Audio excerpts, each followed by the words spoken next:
Ah, what's up, y'all? It's time for the TPL Wild Card Playoffs.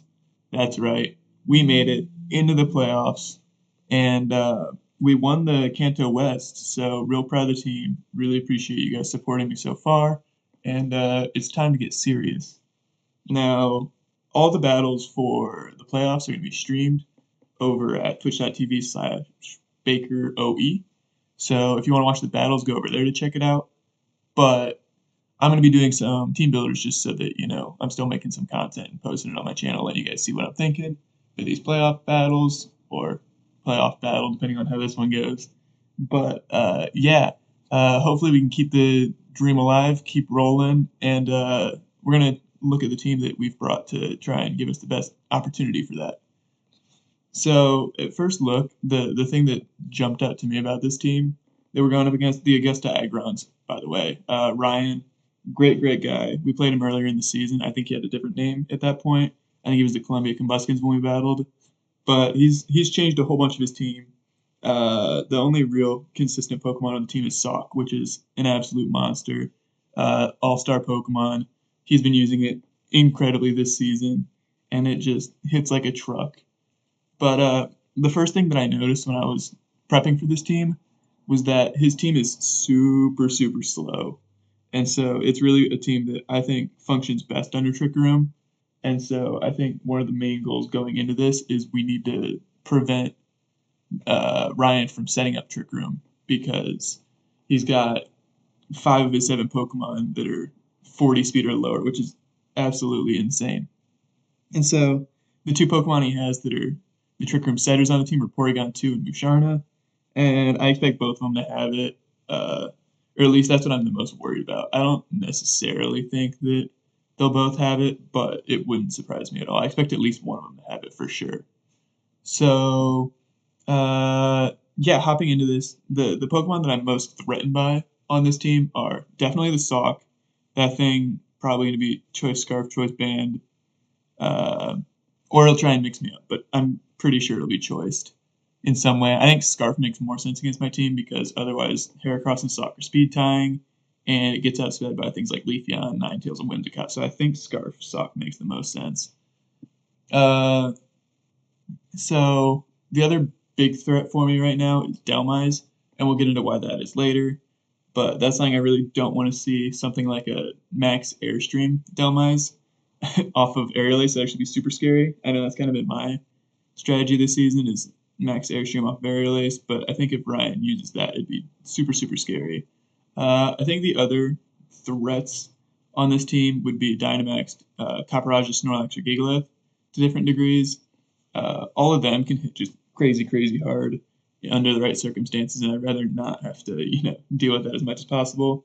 The last thing that I could see, I don't see Sock Porygon 2 Dynamaxing. I think Musharna is possible. I think it's less likely, but if it's a weakness policy, since he can't Baton Pass out, I think it makes sense for it to Dynamax in this match. So I'm going to hop into my actual team now, and we're going to start off with the star of the show, and that'd be the Bronzong. And so this week we're running max HP, max special defense with Iron Defense, Body Press, Rest, and Sleep Talk with the Colbur Berry. And so, looking at Ryan's team, he has a lot of fighting weaknesses. And so, I realized that if I can get rid of the Delmise and the Musharna, then this Bronzong can just put in work and possibly just clean up the game if the situation is right. He has a lot of physical attackers, and so I think it's definitely possible that this Bronzong can just clean up in the game if we've both used our Dynamaxes already. And the right situations are reached, of course. I also, you'll see later, I'm bringing Toxic Spikes, so in testing, I've even been able to beat the Delmise with this Bronzong just because it can't break through, and the Toxic starts to, wear it down over time. So the reason I have the Colbur Berry is because something like a Darkest Lariat from Snorlax would ignore the defense boosts, and we really don't want to deal with that because that'll do a whole lot of damage. And so if we get two defense boot or two iron defenses off, then we can just one shot the Snorlax with body press, and so hopefully the Cold Berry can hold it off long enough. The other big damage threats include things like knockoff from Sock, Culver helps with that, and then Shadow Ball from Porygon 2 and Musharna. But our max special defense should help us live 2 of those every time, and we can just rest and, repeat the cycle. But +6 body press doesn't do a whole lot to Musharna, even if after all those boosts. I think it's like a 4 or 5 hit KO. And so we'll probably be relying more on the toxic than the actual damage from body press on that one. Next up, we have Heracross. Heracross is the other heavy hitter this week. This is my Dynamax target almost every single time. And if we can get this thing Swords Danced up without Trick Room up, then it just sweeps through the team for the most part. I'm expecting a Chople Berry on either the Snorlax or the Caparaja. I know he loves to use it, and I think against the Heracross, which I know he's terrified of, it makes sense that one of them is going to have it. If I were to guess, I would guess it'd be Caparaja with something like Dynamax, just because I think its only fire move is Heat Crash, and if I'm Dynamax, he can't use that against me. So I kind of expect a Chople Berry Gigantamax Caparaja is the way to deal with my Heracross. But if we are +2 after a Swords Dance and we have our guts off, we can actually OHKO a Gmax Caparaja with Close Combat. We can't with the Max Knuckle, but the Close Combat is enough damage through the Chople Berry. And so there's actually been situations in practice where I've had to protect on my third turn of Dynamax just to stall out so that I can go for the Close Combat and not get KO'd by the Caparaja. The speed boosts from Aerial Ace aren't super big because we're outspeeding everything except for the Sock, which is Speed Tie, but Aerial Ace is really just there for the Sock. Sock doesn't have any flying moves. It can only hit us with a Fire Punch at best, or a Zen Headbutt, I think. And so it's not a bad position for it to be in. We should have a decent number of opportunities to set up Swords Dances. I don't foresee something like the Porygon 2 or the not the Caparaja, the Delmize trying to stay in against this thing because of how much damage, unless it has Aerial Ace, of course. We do have to be careful of all of that. Snorlax is also pretty free setup just because it only has something like Fire Punch as well. It doesn't have a flying move either.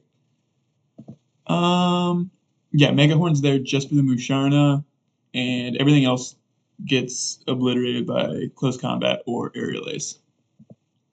Next up, Dragalge. Dragalge is going to be our lead every day of the week. Doesn't matter what he brings, and our goal is just to set up Toxic Spikes because his only removal is Delmize. He doesn't have a grounded poison type, and so if they're up, it's going to be really hard for him to remove them. And nothing likes Toxic Spikes on his team. He has a pretty slow, grinded out kind of team. And if we can poison everything, then it's going to be a whole lot easier.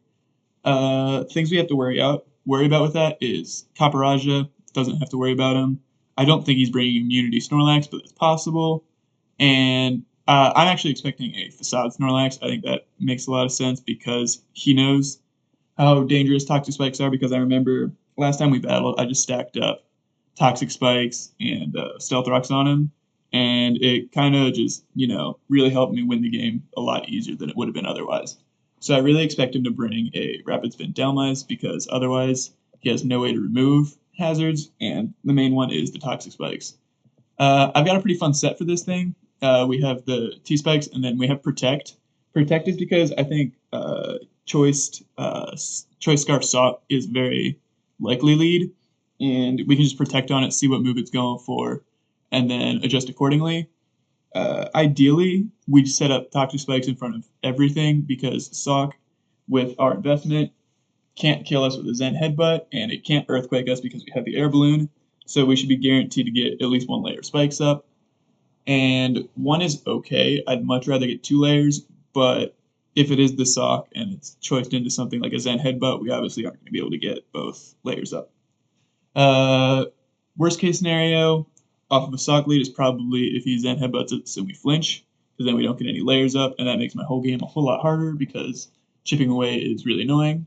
Ideally, he doesn't lead Sock because then the Toxic Spikes will break the Sturdy. They won't break the Sturdy, but they'll only give him 1 attack max, and that'd be very much appreciated because dealing with Sock's pain in the butt. Other possible leads that I can see are Gigalith, which we can easily get 2 layers of spikes up. I'm not concerned with saving Gigalith past the first time I send it out.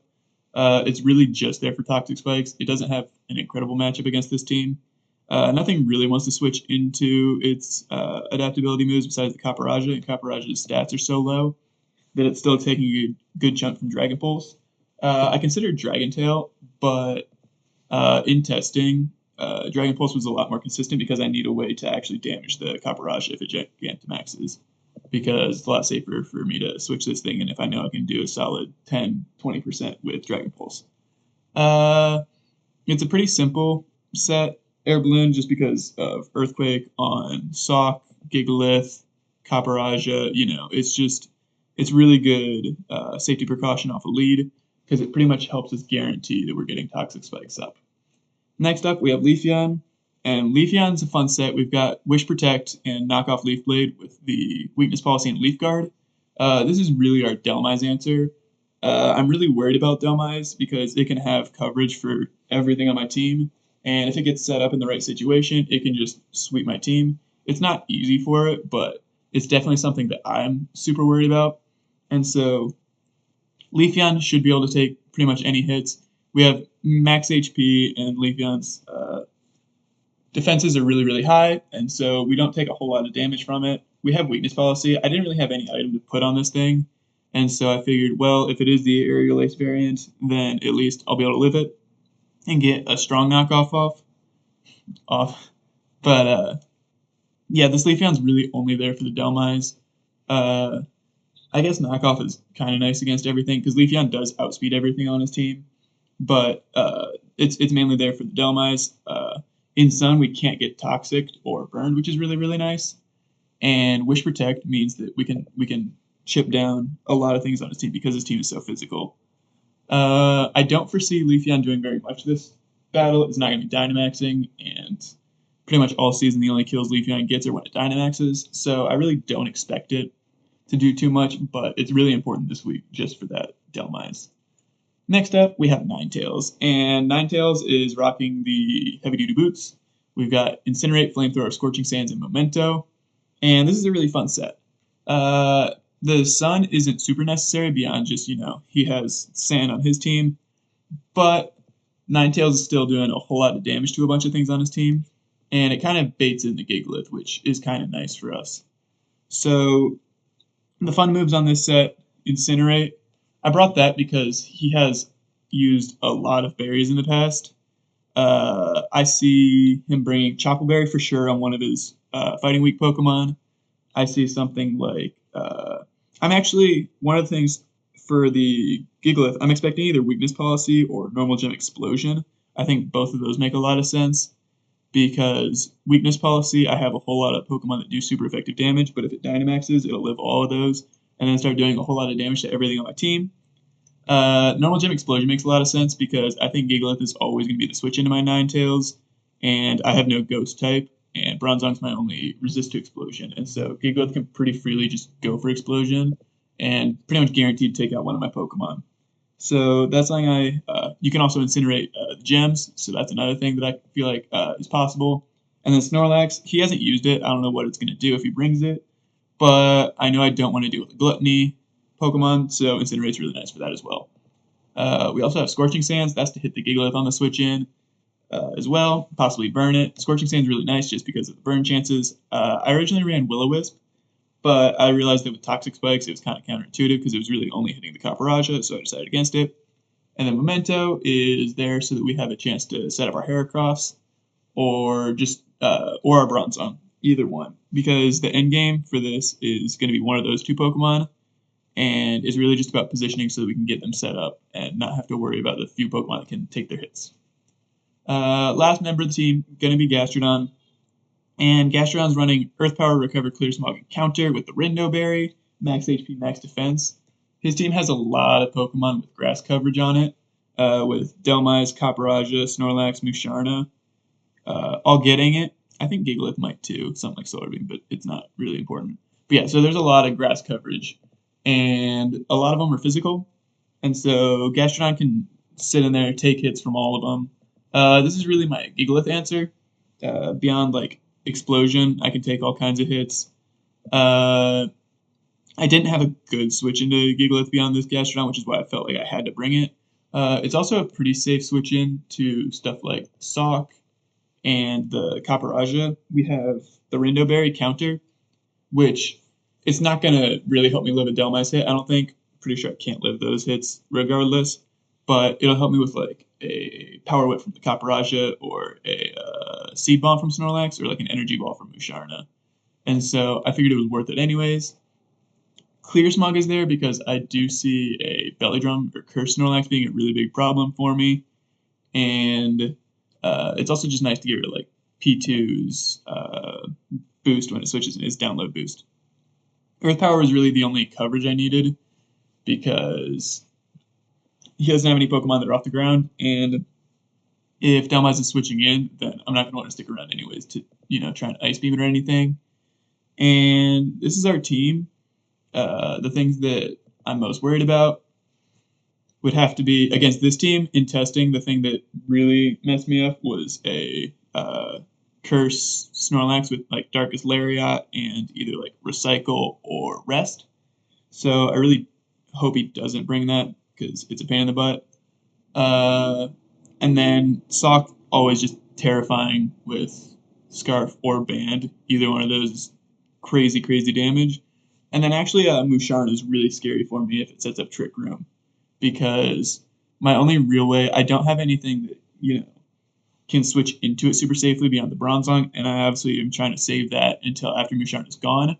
And so we kind of have to just not let it set up for free. And so it's one of those things that if Musharna gets the Trick Room up, then I kind of just have to stall, but I do have Protect on 2 of my Pokemon, which helps with that. And it makes it, less of a problem. But given that like Heracross is my best way of KOing it, I really can't bring in Heracross against it in Trick Room. So it's kind of a, tightrope balance kind of thing. And then, yeah, Gigalith is scary because it does get things like Throat Chop, so it can hit my Bronzong. So Weakness Policy 1 is another thing that I really am worried about. And Delmize, if my Leafeon goes down and it is one of those Max Airstream variants, then it could be really problematic. But I think we do actually have a good matchup this week. It's one of our better matchups we've had this season. So I'd be a little bit disappointed if we can't pull this one off.